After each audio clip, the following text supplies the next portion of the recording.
The silent invasion. The stars grew dim across the Orion arm of the Milky Way, not from natural stellar decay, but from something far more insidious. Where once thriving civilizations had reached toward cosmic heights, silence now reigned. The Umbra moved between worlds like shadows between trees, silent, patient, and utterly unstoppable. Commander Elena Reyes stood on the observation deck of Earth's newest orbital defense station, her dark eyes fixed on the viewscreen displaying an object that shouldn't exist. The unidentified vessel had appeared at the edge of the solar system just hours ago, its design unlike anything humanity had ever created. "Still no response to our hails," reported Lieutenant Wei, his fingers dancing across the communications console. "But we're detecting life signs. Multiple species from what our scanners can tell." Elena nodded, her military training keeping her face impassive despite the historic nature of this moment.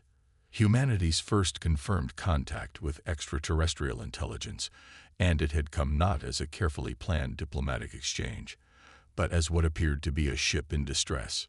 "Keep trying, and inform Earth Command we're moving to intercept. I want a first contact team ready." Within hours, Elena led a small team aboard the alien vessel. What they found inside would change humanity's understanding of their place in the galaxy forever. The refugees called themselves the Nelvar, slender beings with iridescent skin that shifted colors with their emotions. Their captain, a Nelvar named Thress, greeted the humans with desperate relief. "You must listen," Thress said through a crude translation device. "We came to warn you." The Umbra approach. In the ship's command center, Thress activated a holographic display showing the fall of their civilization, and dozens of others. Elena and her team watched in horror as world after world went dark. "The Umbra do not invade as you might understand it," Thress explained, the translator struggling to convey complex concepts. "They infiltrate, they assimilate, they become." According to Thress, the Umbra were a parasitic collective intelligence that had evolved beyond physical form. They existed as a neural network that could interface with and eventually control any sufficiently advanced technology, and through that technology, control the biological beings who created it. They absorb knowledge, adapt to all defenses, and learn from every encounter. Thress continued, colors of fear rippling across their skin. "The more advanced a civilization, the more quickly it falls. If they're so unstoppable, how did you escape?" Elena asked, the tactician in her already searching for weaknesses. "We were researchers on a deep space mission when our homeworld fell. By the time we returned, it was too late. We've been running ever since, gathering survivors, trying to find someone who might stand a chance. And you came to us." Dr. Abernathy, the team's xenobiologist, sounded incredulous. "Earth barely has interplanetary colonies. We're centuries behind what you've described." Thress's skin shifted to a deep blue. "That is precisely why you might survive. The Umbra target the most advanced civilizations first, those that pose the greatest potential threat. Your relative technological simplicity has kept you hidden, but not for much longer." Back on Earth, the revelation of alien life and the threat it brought sparked global panic. For the first time in human history, nations set aside their differences in the face of extinction. The United Earth Defense Council formed within days, with Commander Reyes appointed as military liaison to the Nelvar refugees. In a secure facility beneath the Rocky Mountains, Elena watched as Dr. Sophia Chen, Earth's leading neurologist, studied brain scans of both humans and Nelvar. "It's fascinating," Dr. Chen said, highlighting differences between the neural patterns. "The Umbra control technology first, then biological beings through their neural interfaces with that technology. But human neural architecture is fundamentally different from any species the Nelvar have encountered." "Different how?" Elena pressed. "We're more chaotic, less efficient in some ways, but more resistant to external pattern imposition. The human brain's capacity for intuitive leaps and illogical connections might actually be our greatest defense." General Williams, a veteran commander with a perpetual scowl, leaned forward. "Are you suggesting we fight an advanced alien threat with human irrationality?" Dr. Chen nodded enthusiastically. "That's exactly what I'm suggesting. The Umbra are pattern seekers. They identify, analyze, and exploit logical systems, but humans rarely act according to perfect logic."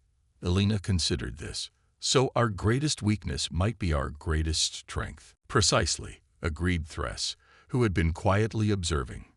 "Your species' notorious unpredictability could be the key to resisting assimilation." The next 3 months saw a flurry of activity as humanity prepared. While conventional military forces built traditional defenses, a logical but likely futile effort, Elena and her team developed Operation Cognitive Dissonance, a strategy that embraced humanity's unique neural resistance. Dr. Chen's team created neural disruptors designed to amplify human thought patterns in ways the Umbra couldn't easily predict or counter. Artists, musicians, and even children were brought into the program, their creative and sometimes irrational perspectives valued as much as military strategy. The Umbra expect logical responses to their incursions, Elena explained to world leaders. They've conquered species far more technologically advanced than us by predicting their defensive strategies. We need to be unpredictable. You want us to act irrationally against an existential threat. The Chinese premier's skepticism was evident. Not irrationally, Elena clarified. Humanly. Our technology may be inferior, but our minds have a unique resistance. We'll use that. The warning came sooner than expected. 6 months after first contact with the Nelvar, Earth's deep space monitoring systems detected unusual energy signatures approaching from the direction of Alpha Centauri. "They found us," Thress confirmed, their skin paling to a ghostly white. "This pattern indicates scout ships. The main Umbra consciousness will follow." In the command center beneath the Rocky Mountains, Elena addressed her team. "This is what we've prepared for. The Umbra expect a certain response based on their experiences with other civilizations. Let's show them something different." As the alien scouts entered the solar system, they encountered no obvious defenses. Earth's military satellites appeared to power down rather than engage. Communications channels filled with everything from classical music to nonsensical mathematical sequences and children's stories.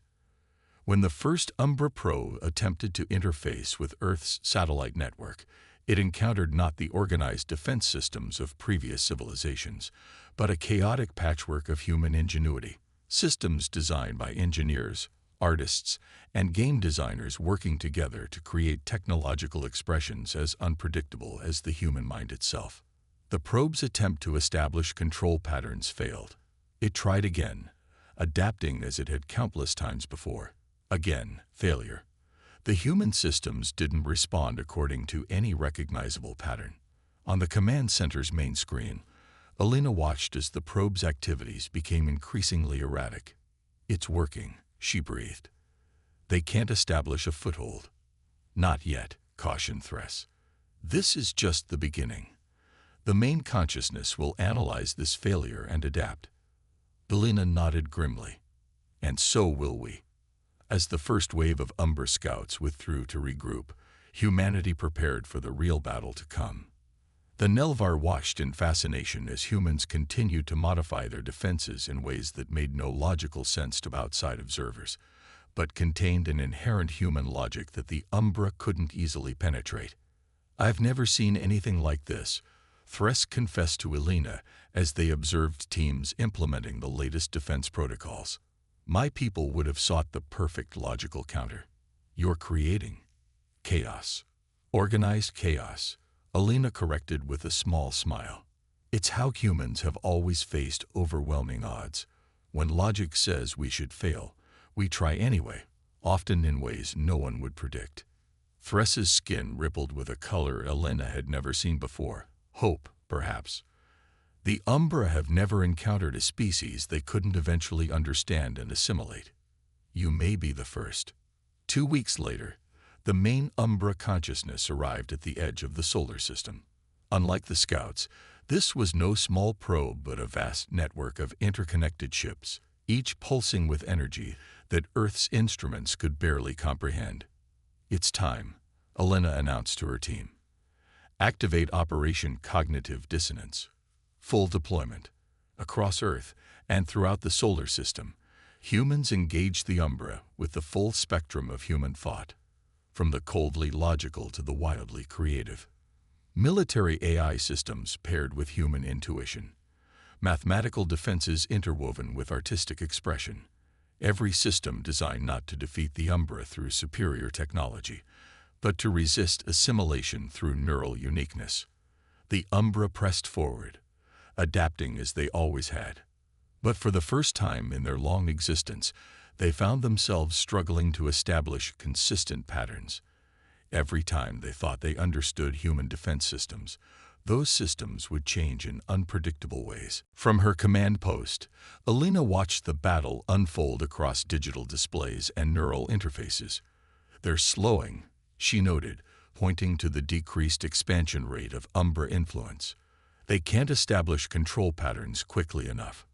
Dr. Chen nodded excitedly.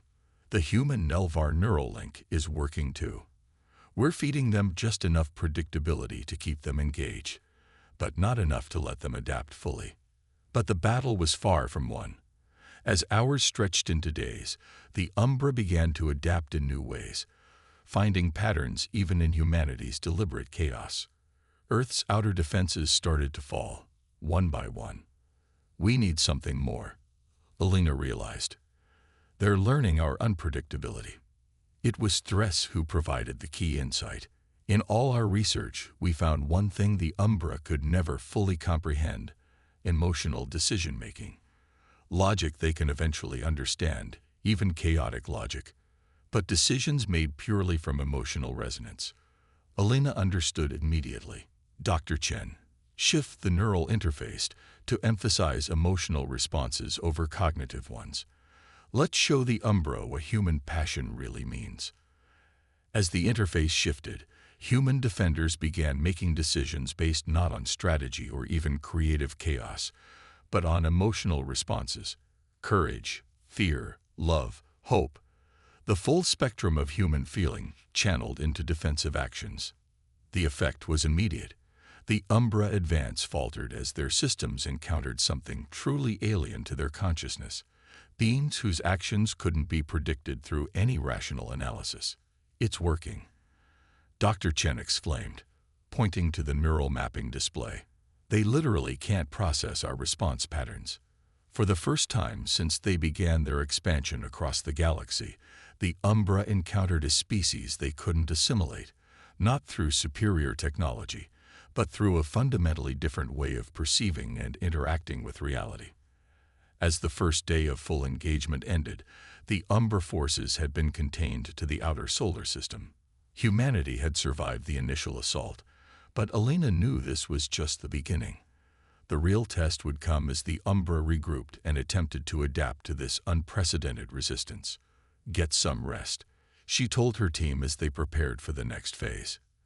"Tomorrow, we show the Umbra what humanity really stands for." Outside the command center, Elena found Thres staring at the night sky, their skin shifting through colors she'd come to recognize as contemplative. "In all our searching, we never imagined finding hope on such a young world," the alien said quietly. Elena joined them in gazing at the stars that still shone, at least for now. "Sometimes the youngest voices have the most important things to say," she replied. "And humanity has never been good at knowing when to give up." As they stood together, human and alien united against a common threat, the battle for Earth's future, and perhaps the future of all free species in the galaxy, had only just begun. Humanity's unconventional response. The dawn broke over a world holding its breath. In command centers across Earth, military leaders and scientists monitored the Umbra forces hovering at the edge of the solar system. The alien consciousness had paused its advance, an unprecedented event according to the Nelvar records.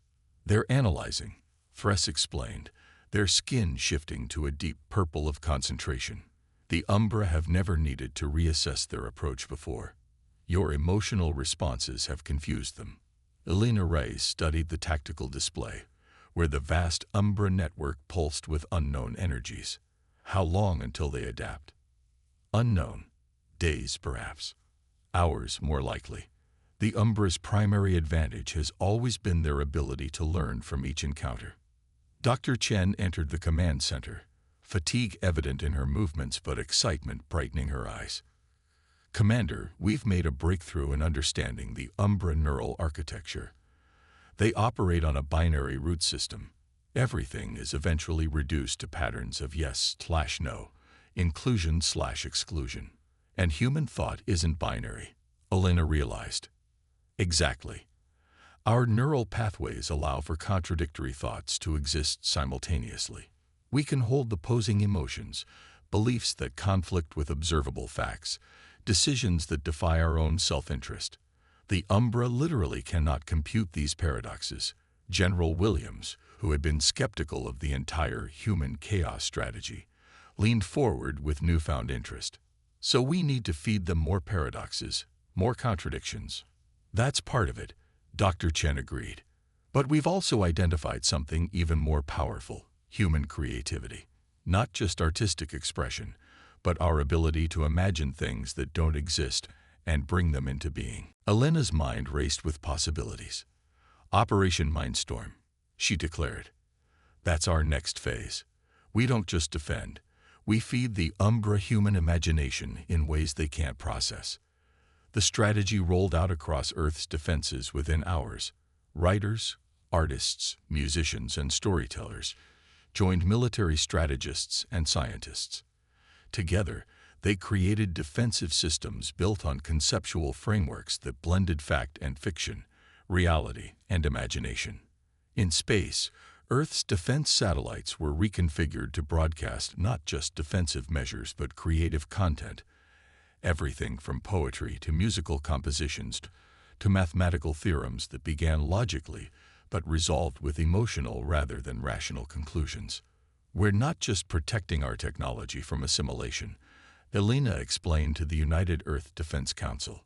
We're using it to transmit uniquely human thought patterns directly to the Umbra consciousness. Patterns they can't assimilate without fundamentally changing what they are. 12 hours later, the Umbra advanced again, but differently this time. Rather than the overwhelming force they'd initially brought, they sent smaller, more specialized probes into the inner solar system. They're testing us, General Williams observed, trying different approaches to find patterns. Good, Elena replied. Let's give them something to think about. Earth's Lunar Defense Station activated the first phase of Operation Mindstorm. Instead of conventional weapons or shields, it broadcast a continuous stream of human consciousness. Volunteers connected to neural transmitters, sharing their unfiltered thoughts, emotions, and creative impulses directly with the approaching Umbra probes. The effect was immediate and visible.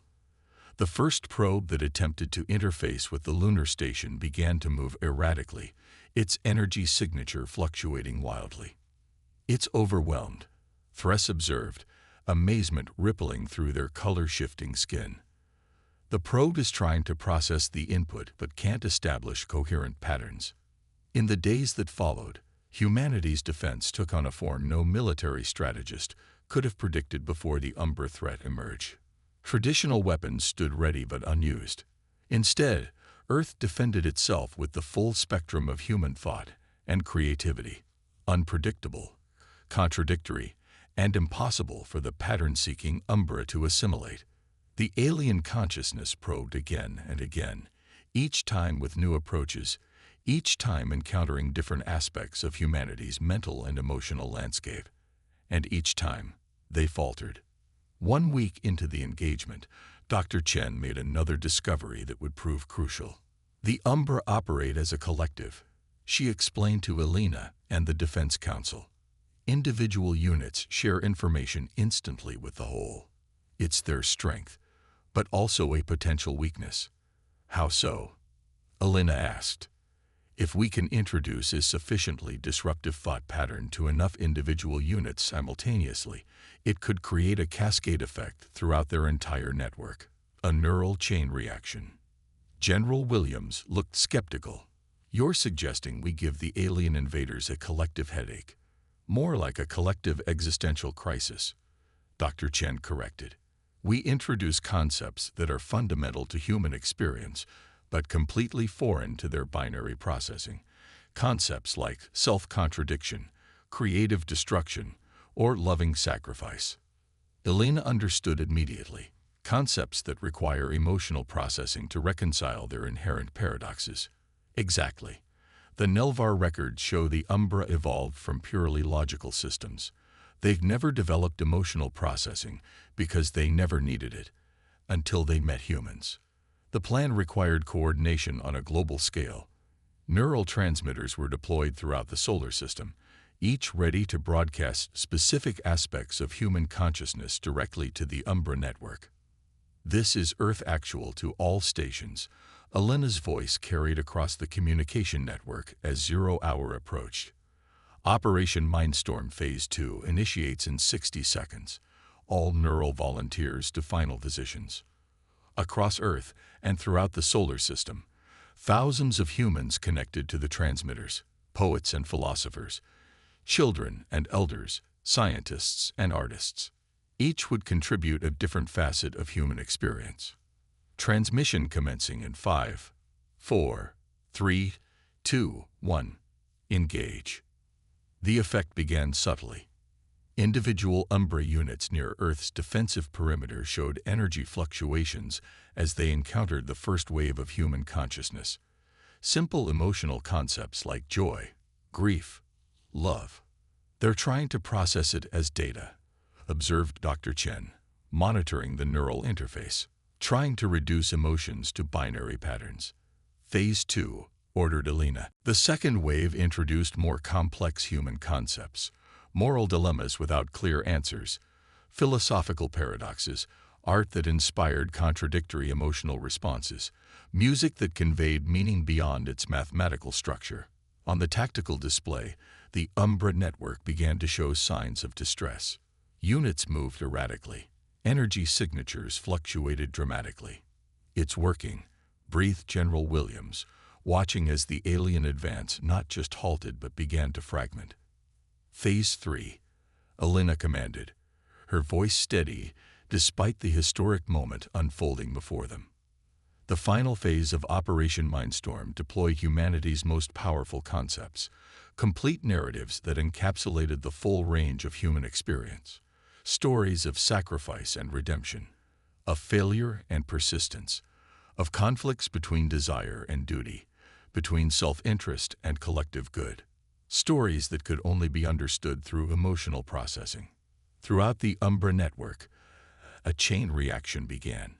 Units trying to process these paradoxical human concepts shared their confusion with the collective, which in turn tried to find patterns where none existed, at least none that could be understood through pure logic. "They're retreating," someone shouted as the tactical display showed Umbra units pulling back from Earth's defenses. But Elena and Dr. Chen exchanged knowing glances. This wasn't a tactical retreat. "They're not retreating," Elena explained to the jubilant command center. "They're evolving." The Umbra consciousness, faced with information it couldn't process through existing methods, had begun to change. Individual units still connected to the main network showed signs of developing new processing architectures, ones that began to mirror aspects of human neural patterns. "Fascinating," whispered Thress, their skin shifting to colors Elena had never seen before. "In trying to understand you, they're becoming more like you." Over the next 24 hours, the Umbra presence in the solar system transformed.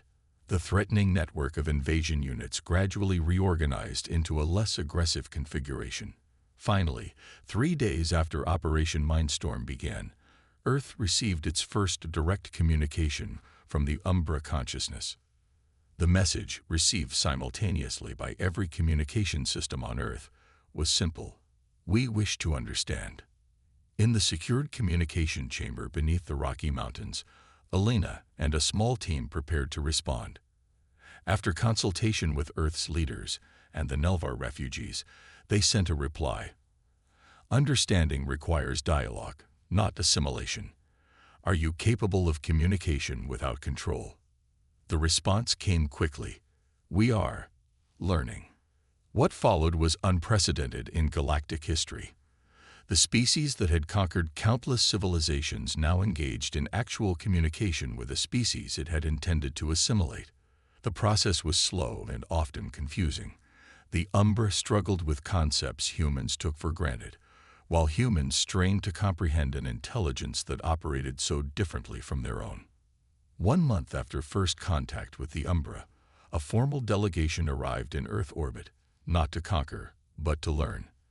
The Umbra had developed biological interfaces specifically designed to communicate with humans and Nelvar without attempting assimilation. In the space station hastily constructed for these historic meetings, Alina found herself face to face with the Umbra delegate, a shimmering, vaguely humanoid form composed of light and energy contained within a specialized field.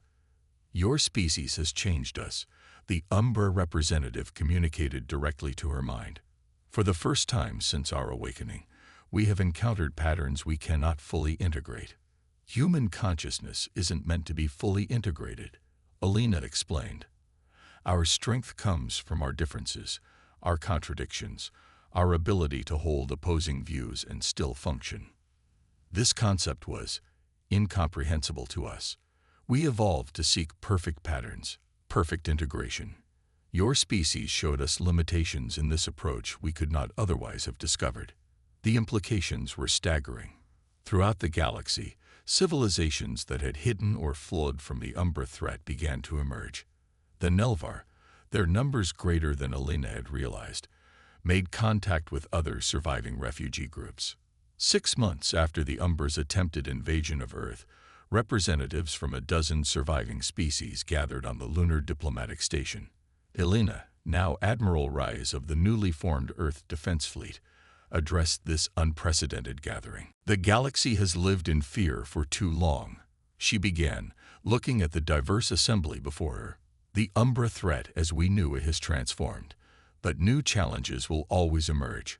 Earth stands ready to share what we have learned, not just our defense strategies, but our understanding that diversity of thought and experience strengthens us all. Thress, now the official ambassador of the Nelvar Collective, spoke next. We came to Earth seeking refuge, perhaps a final stand against extinction. Instead, we found something none of us expected, a young species whose unique minds could accomplish what no technology could achieve. The Umbra representative, still learning the protocols of multi-species diplomacy, addressed the assembly last.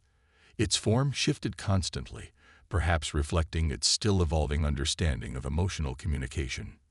We who once sought to assimilate now seek to understand. The human concept of cooperation without assimilation, of unity that preserves difference. This is new to us. We wish to learn more. As the Galactic Council session continued, Alina stepped away briefly to the observation dome.